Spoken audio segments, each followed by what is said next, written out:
નમસ્કાર દર્શક મિત્રો, અતિથિમાં ફરી એકવાર આપનું સ્વાગત છે. અતિથિ એટલે એવો કાર્યક્રમ કે જે કાર્યક્રમમાં વિશિષ્ટ વ્યક્તિત્વ સાથે આપની મુલાકાત કરાવે છે અને વાતો કરીએ છીએ. આજે આપણી સાથે એક એવું વ્યક્તિત્વ ખૂબ જ સાલસ, એમનો મૃદુ સ્વભાવથી એ જાણીતા.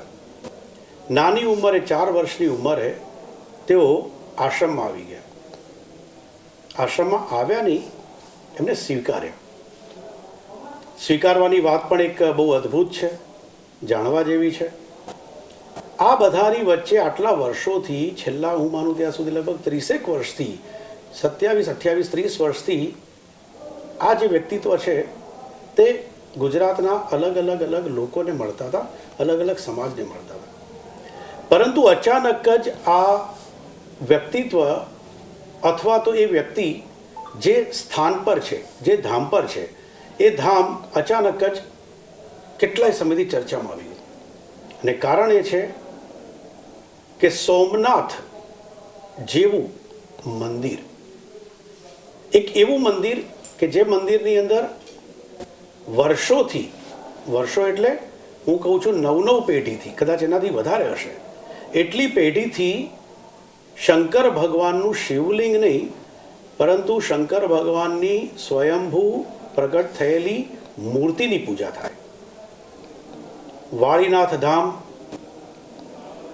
અત્યારના ગાદીપતિ જયરામગીરી બાપુ આજના કાર્યક્રમમાં આપણા અતિથિ છે. બાપુ, આપનું સ્વાગત છે કાર્યક્રમમાં. મેં શરૂઆતમાં જે કીધું એ પ્રમાણે કે અચાનક જ કેટલાય લોકો, લાખો સમર્થકો હશે, પરંતુ લાખો સમર્થકોની અંદર અચાનક જ એક વધારો થવા માંડ્યો. છેલ્લા કેટલાય સમયથી આપ જોતા હશો કે જયરામગીરી બાપુ અને જે આપણું આ શિવધામ છે, એ શિવધામની ચર્ચા થવા માંડી. એ ચર્ચા થવા પાછળનું કારણ આપની પાસે જાણવું છે. અચ્છા, બસ આ જે ફોટોમાં બિરાજમાન છે અમારા ગુરુજી છે, અને એમના જ આશીર્વાદથી ને એમને પ્રેરણાથી એમનું જ સ્વપ્ન હતું કે એક સરસ મજાનું શિવધામ બને. અને આજથી લગભગ 14 વર્ષ પૂર્વમાં 2010માં આનું ભૂમિપૂજન કરવામાં આવેલું અને 2011ની અંદર ખાતમુહૂર્ત કરવામાં આવેલું હતું. અને પૂજ્ય બાપુ એક એવું જીવન જીવ્યા કે બહુ તપસ્વી, સરળ સ્વભાવ, આપણે શાસ્ત્રીય દૃષ્ટિથી કહીએ તો અજાત શત્રુ, એવા ખૂબ જ મૃદુ અને સરળ સ્વભાવના હતા. અને એના કારણે આજે આખા ગુજરાતમાં જ્યારે આખા બધા સમાજોમાં એક સારી વાળના સંસ્થાની છબી બની. લોકો અત્યારે વાળના સંસ્થામાં આવવા માગે છે, જાણવા માગે છે, ધર્મનું જ્ઞાન લેવા માગે છે. એનું મુખ્ય કારણ પૂજ્ય બાપુ જ હતા. અમે તો બસ એમના જ આશીર્વાદથી થોડા પ્રયત્નો કર્યા છે આ કાર્યક્રમને લઈને. બસ એના પ્રમાણે પૂજ્ય બાપુના જ આશીર્વાદ છે આ કાર્યક્રમમાં.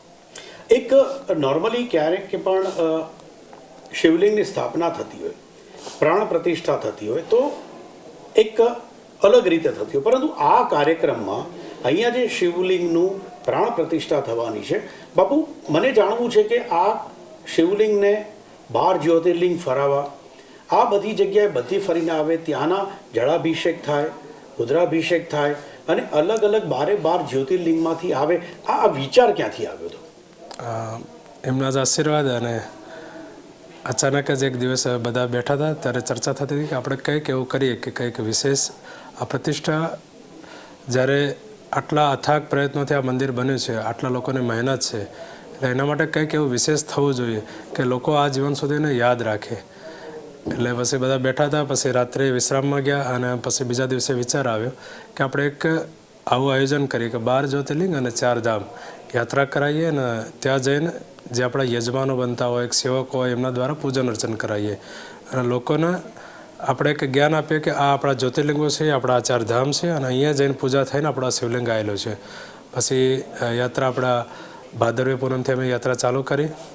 થોડા શરૂઆતમાં એ શિવલિંગનું વજન 500 કિલો હતું.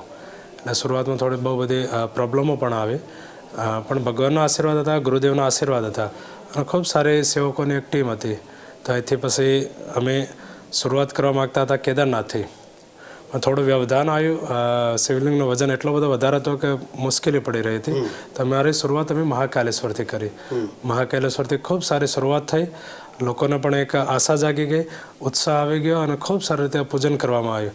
અને જે પણ અમે ધામમાં ગયા ને ત્યાં જઈને ઓટોમેટિક ત્યાંના લોકોએ આ શિવલિંગને ખૂબ સારી રીતે અપનાવ્યું, લોકોને ખૂબ સારો ભાવ આપ્યો અને જે જગ્યાએ ગયા ત્યાં જઈને ગર્ભગૃહમાં પૂજન કરાવવા સુધીનો એ માર્ગ કરી આપતા. આવું આમ કોઈ પણ જગ્યાએ ગર્ભગૃહ સુધી જવા દેતા નથી, પણ જે ગર્ભગૃહના બહારનો જે આપણો મંડપ કહીએ ત્યાં સુધી શિવલિંગ લઈ જવાનો, ત્યાંના બ્રાહ્મણો પૂજન કરાવતા હોય, બીજા પણ ત્યાં લોકો હોય એ પણ ખૂબ સારી રીતે દર્શન કરવા માટે આવતા હોય. એટલે એક અલૌકિક દ્રશ્ય થઈ રહ્યું હતું અને અમારા માટે પણ ખૂબ આશ્ચર્ય હતો કે એક નવી જગ્યાએ જઈ રહ્યા છે અને આટલી બધી સુવિધા અમને મળી રહી છે.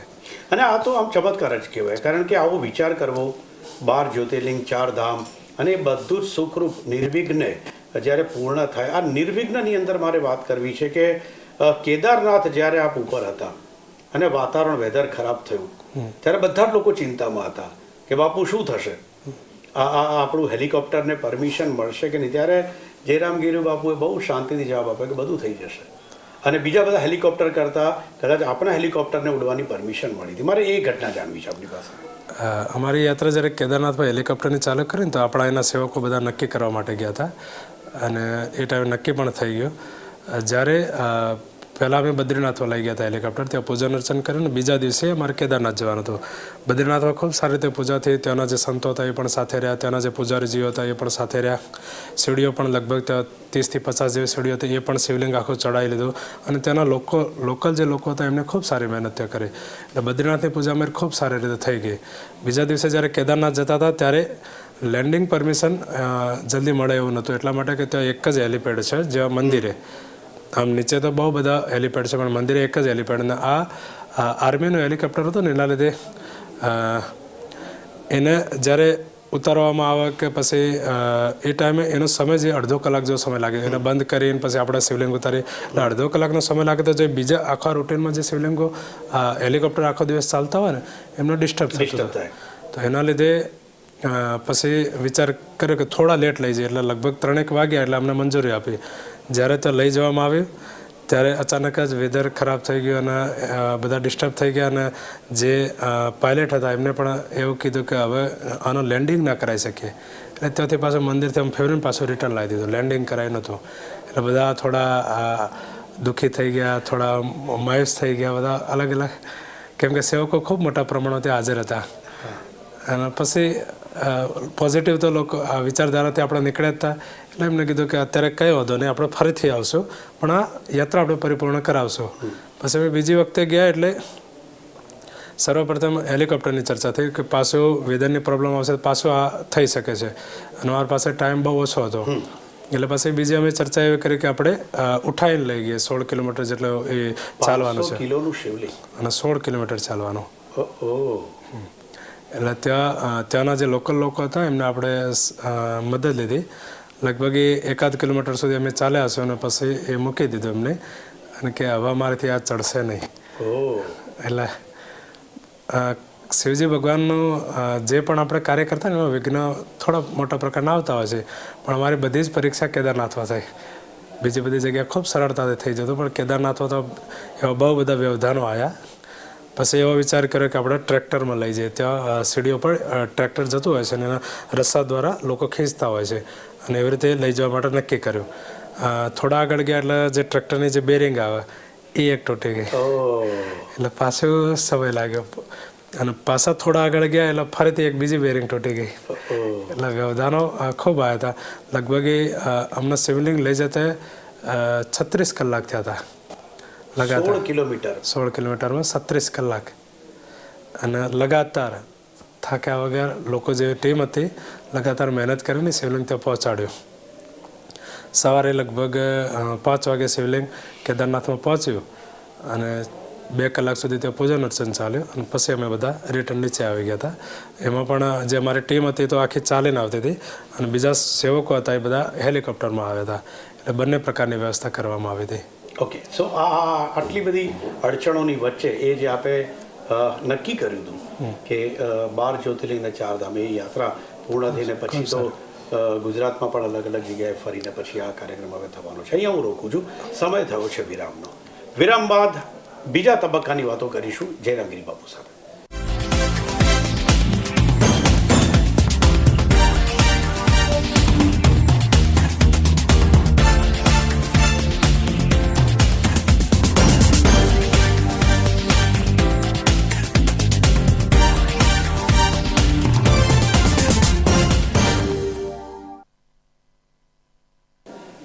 વિરામ બાદ ફરી એકવાર સ્વાગત છે આપણું કાર્યક્રમ અતિથિમાં.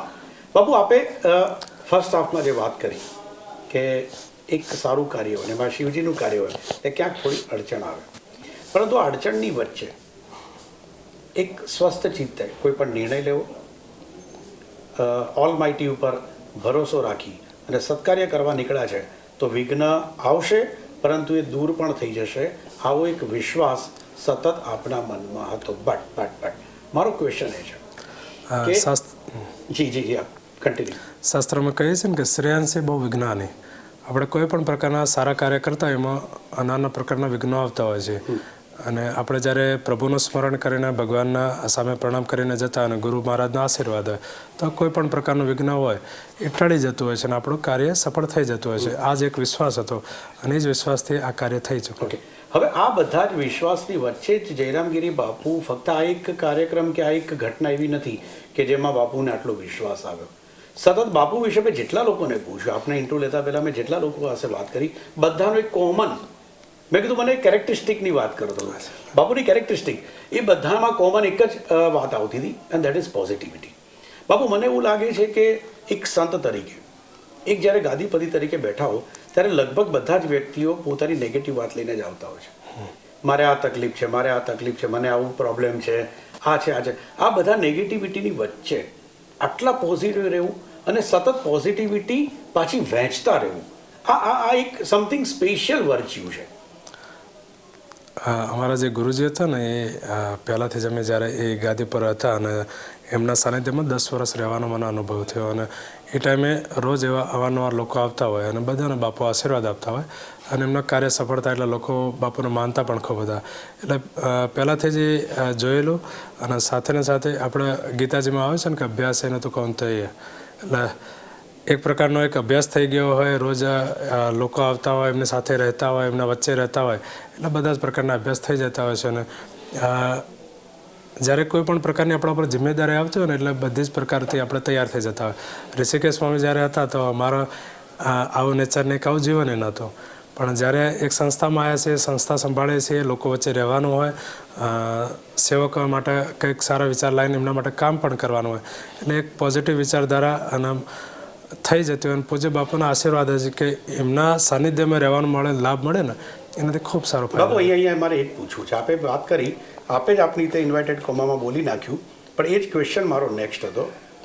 આપે કીધું કે હું ઋષિકેશમાં આવો નેચર નહોતો મારો અને આવું વ્યક્તિત્વ પણ નહોતું. મારે એ જ વાત કરવી છે, જૂની યાદો તાજી કરાવી છે કે જ્યારે ગુરુકુલમાં આપની શિક્ષા, એ સમયે આપ ન્યાય વ્યાકરણ પણ ભણ્યા, ભાગવત કથા અધ્યયન છે, આ બધું જ આપણે ત્યાં અભ્યાસક્રમમાં હતું અને ઘણો લાંબો સમય આપણે આખો અભ્યાસ પૂર્ણ કર્યો.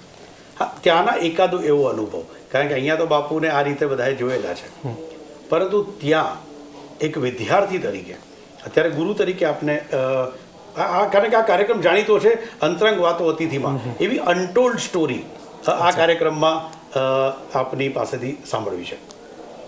અચ્છા, ત્યાં કૈલાસ આશ્રમ ઋષિકેશનો.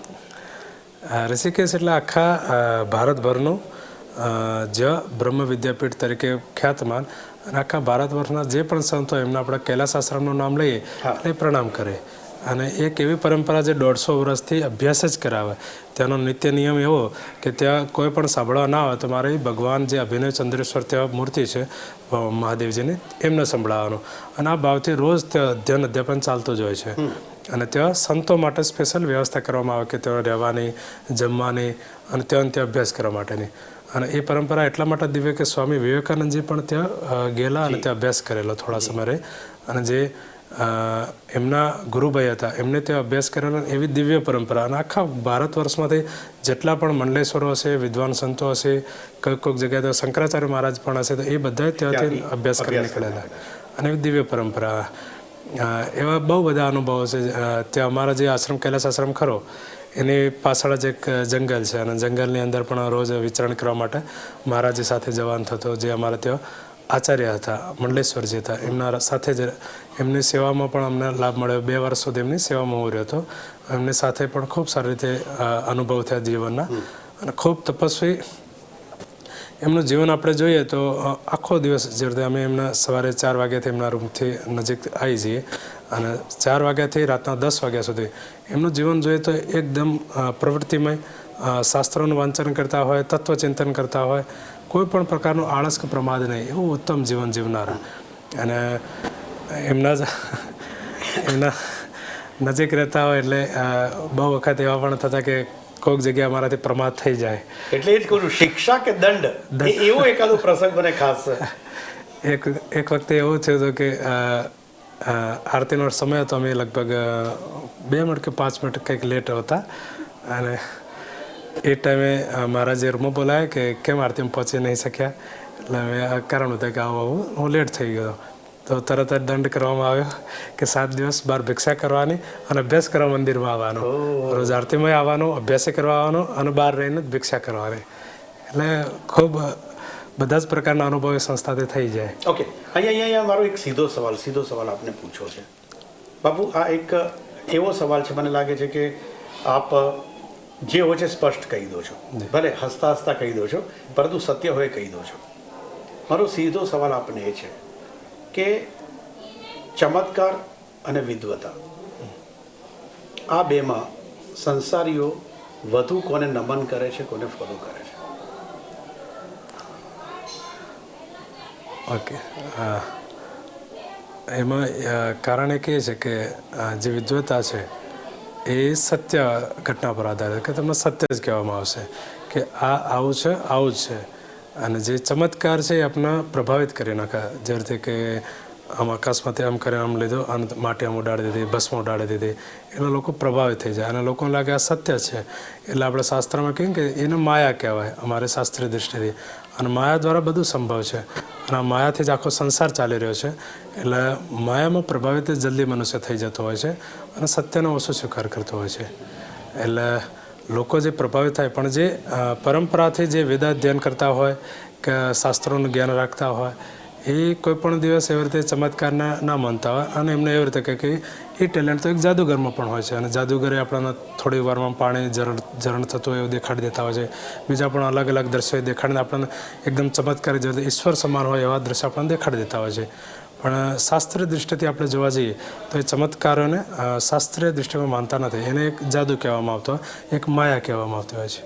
ઓકે, અગેન સમય થયો છે એક નાનકડા વિરામનો. દર્શક મિત્રો, અંતિમ તબક્કાની વાતો જયરામગીરી બાપુ સાથે કરીશું એક બ્રેક બાદ.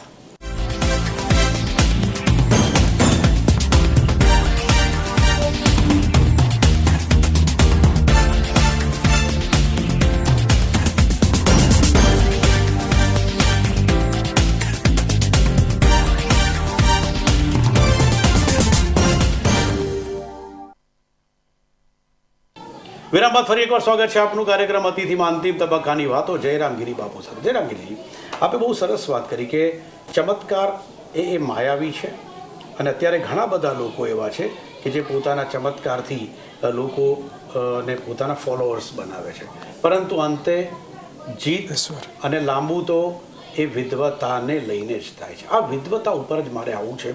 વર્ષોથી આ ગાદી એ અભ્યાસ, શિક્ષણ એના માટે જાણીતી છે.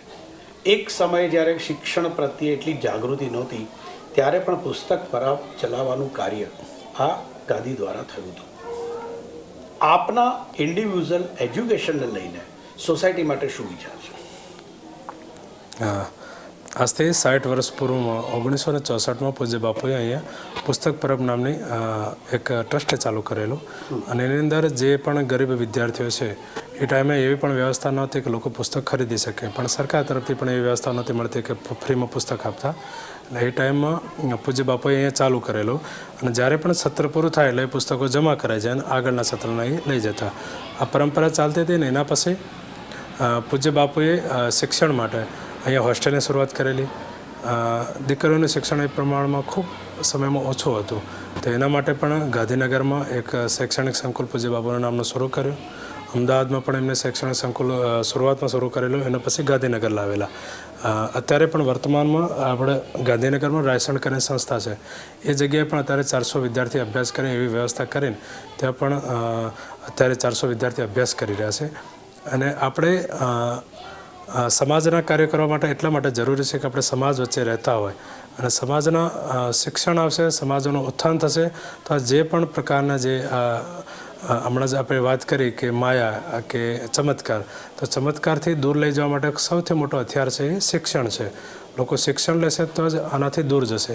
એટલે લોકો એવા વહેમોમાં ના જાય, ચમત્કારોમાં ના માને અને ધાર્મિક બની રહેવા. કેમ કે અત્યારે ચમત્કાર અને ધાર્મિકમાં બહુ બધા ફરક રહ્યો નથી. ના, માય ક્વેશ્ચન ઇઝ, આપે અલગ અલગ દર્શનનો અભ્યાસ કર્યો. દર્શક મિત્રો, આપને બતાવી દઉં કે આ ગુરુકુળની પરંપરા માટે જે દર્શન શબ્દ વપરાય છે, that means philosophy. So different ફિલોસોફીનો આપે વલ્લભાચાર્યને અલગ અલગ ભણવાનું પણ આપને આવ્યું હશે, શાસ્ત્રો જે આપે અભ્યાસ કર્યો તે દરમિયાન.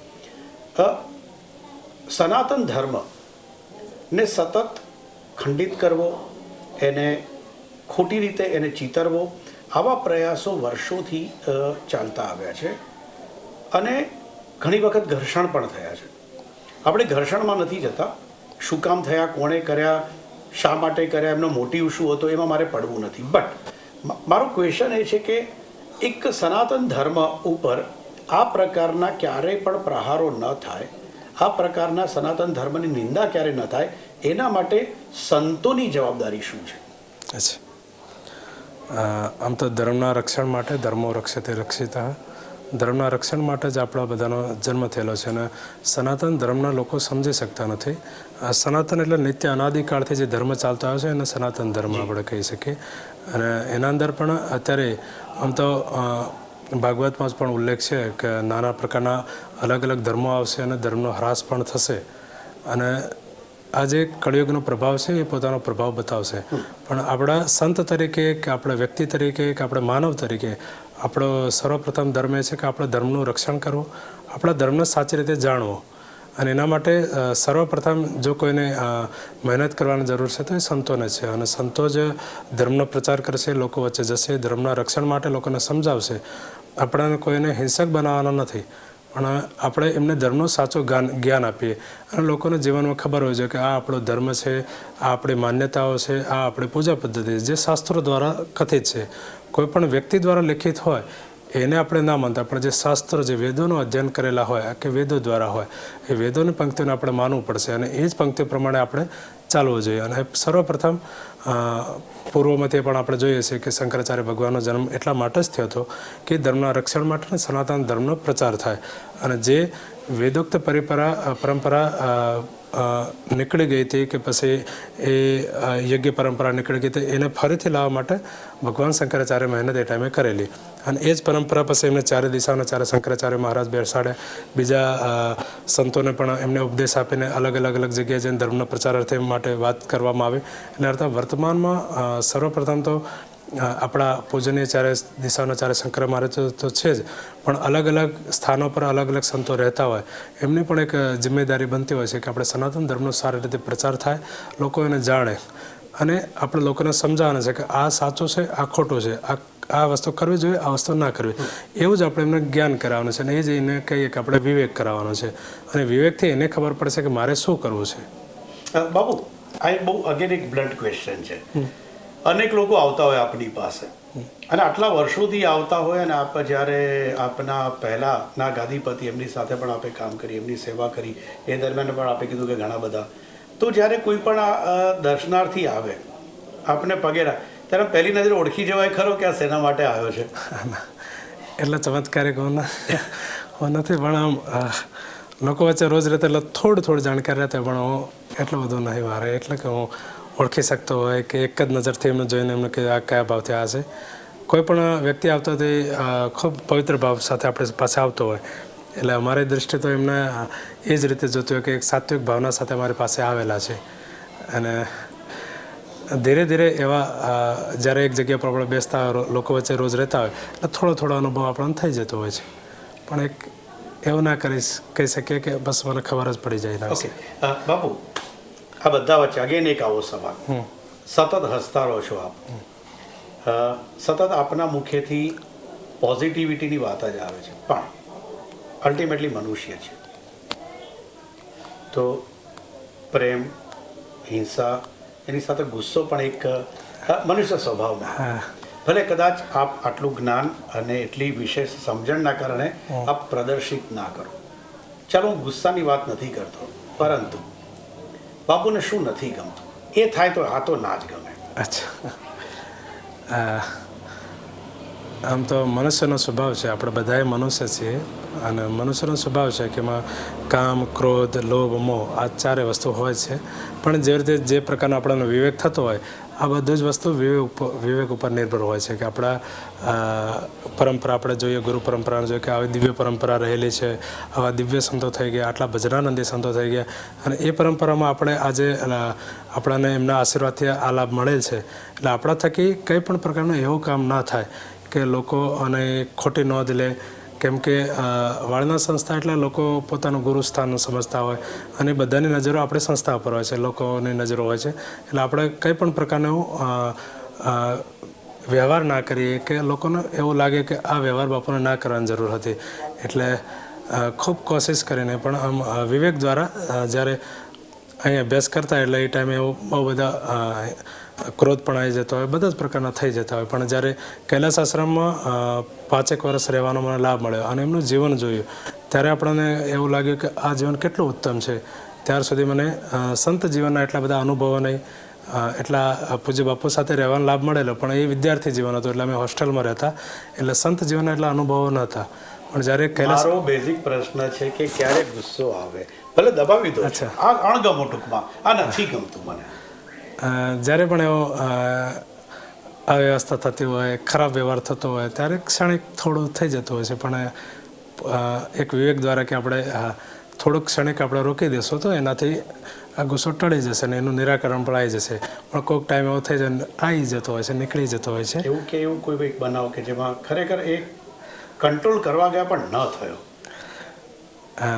જ્યારે આપણા પર કાર્યક્રમો લઈને એવો બધો લોડ આવતો હોય અને જ્યારે જે રીતે પૂજ્ય બા બ્રહ્મલીન થયા ત્યારે આખો એવો માહોલ બને, લાખોની મેદની હતી અને એ ટાઈમે પણ જે રીતે આપણે જે પ્રકારની વ્યવસ્થા કરવા માગતા હોય એ પ્રકારની વ્યવસ્થા ના થાય તો ક્ષણિક ગુસ્સો આવી જતો હોય છે અને એના અંદર કહેવાય પણ જતું હોય છે અને એ ક્ષણિક હોય છે, નીકળી જતો અને એ કાર્યક્રમ પૂર્ણ થઈ ગયો. 16નો કાર્યક્રમ હતો અને થોડા એવા જે રીતે કે આપણે આ પ્રકારની વ્યવસ્થા કરવા જઈ રહ્યા છે એ પ્રકારની ના થતી હોય કે લોકો ડિસ્ટર્બ કરી રહ્યા હોય કે પછી બીજા કોઈ પ્રકારના વ્યવધાનો આવતા હોય, તેવા બધા જ પ્રકારના વ્યવધાન જ્યારે આવતા હોય ને તો આપણને ક્ષણિક ગુસ્સો આવી જતો હોય. પણ એનો મતલબ કે આપના પ્રેમનો લાભ તો લાખો લોકોને મળે છે, પરંતુ આનો લાભ પણ અમુક ચુનિંદા લોકોને મળી ગયો છે ખરો. જાહેરમાં આ સુધી મેં ગુસ્સો કોઈના પર ના કરતા હોય, પણ જે ઘરના લોકો છે એમને સમજાવીએ કે આ રીતે આપણે ના કરાય. ઓકે, અમારો અંતિમ સવાલ, શિક્ષણની સાથે આપનું અને ખાસ કરીને ગાદીનું એક ડ્રીમ પણ છે અને એ છે કુરિવાજો જે છે દૂર કરવાના. આપના મતે સમાજમાં એવા કયા વિશિષ્ટ 3 કુરિવાજ છે જેના માટે સમાજમાં જાગૃતિ જરૂરી છે અને એને દૂર કરવા જરૂરી છે? સર્વપ્રથમ તો કોઈ પણ સમાજ હોય એમાં કુરિવાજો હોતા જ હોય છે, પણ વાત કરીએ કે અમારા સેવાગણમાં તો એવા 2-3 કુરિવાજો જે છે ને એ અત્યંત એટલા માટે નીકાળવા જરૂરી છે કે એનાથી સમાજનું ઉત્થાન થઈ શકતું નથી.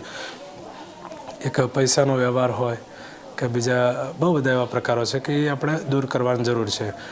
શિક્ષણનું પ્રમાણ થોડું ઓછું છે, અત્યારે વર્તમાનમાં બહુ સારું થઈ ગયું, એને પણ આપણે વધારી શકીએ એમ છીએ. એટલે ભવિષ્યમાં મારો મુખ્ય ટાર્ગેટ એ જ રહેશે કે મંદિર તો અમારે જે બનાવવાનું હતું ભગવાનની કૃપાથી અને ગુરુ મહારાજના આશીર્વાદથી બની ચૂક્યું છે અને ધર્મની સાથે લોકોને જોડવાનો જે મુખ્ય ઉદ્દેશ છે ખૂબ મોટા પ્રમાણમાં લોકો જોડાઈ પણ ગયા છે. હવે લોકોનું શિક્ષણમાં સુધાર થાય, શિક્ષણથી આગળ આવે એવા પ્રકારના પ્રયાસો અમારે કરવાના છે વર્તમાનમાં.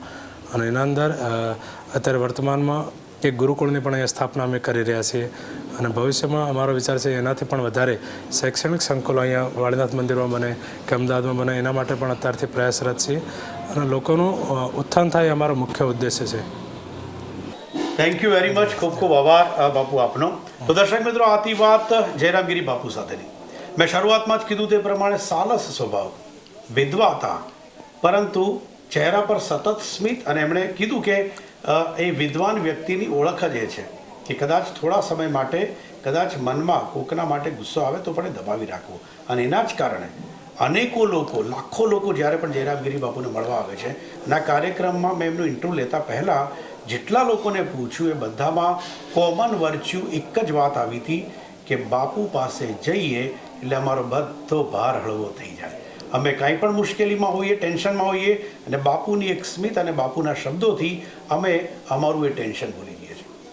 આશા રાખીએ કે બાપુએ જે પોતે પ્લાન કર્યો છે આવનારા દિવસોમાં શિક્ષણને લઈને, કુરિવાજોને લઈને અને સમાજને કઈ રીતે ઉપયોગી થવાય તેના માટે આ ગાદી સતત કાર્ય કરતી રહેશે. ફરી મળીશું નેક્સ્ટ એપિસોડમાં એક નવા અતિથિ સાથે. ત્યાં સુધી રજા આપશો. નમસ્કાર. Thank you very much. Thanks again.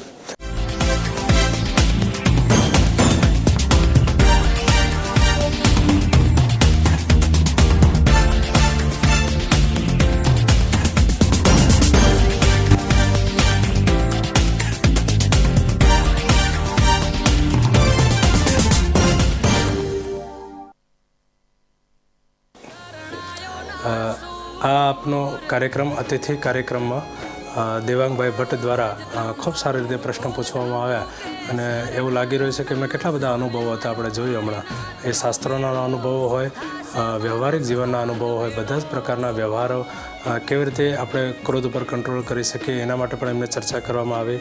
સાથે સાથે ધર્મ વિશે પણ એમને પૂછ્યું છે, શિક્ષણ વિશે પણ એમને પૂછ્યું છે અને સાથે સાથે ભવિષ્યમાં આપણા શું આયોજનો છે શિક્ષાને લઈને, સેવાને લઈને, ધર્મને લઈને, એ બધા જ પ્રકારના પ્રશ્ન અહીંયા દેવાંગભાઈ ભટ્ટ દ્વારા પૂછવામાં આવ્યા છે. ખૂબ સારી રીતે એમને ખૂબ સારો મોટો અનુભવ પણ આ કાર્યક્રમ થકી જોવા મળી રહ્યો છે અને ભવિષ્યમાં અમે પણ એવી આશા રાખીએ છીએ કે આવા પ્રકારના લોકો આવી રીતે અહીંયા લોકો આવે અને આવા વિદ્વાન લોકોને આપણે ભવિષ્યમાં એટલા માટે જરૂર છે કે આપણા ગુજરાતના ઉત્થાન માટે આવા લોકો જ્યારે પ્રશ્ન પૂછશે કોઈપણ પ્રકારની પૂર્વ તૈયારી વિના, ત્યારે જ આપણે બધા સક્ષમ થઈ શકીશું અને આપણા દેશના, આપણા ગુજરાતના પ્રગતિના પંથે આપણે જઈ શકીશું.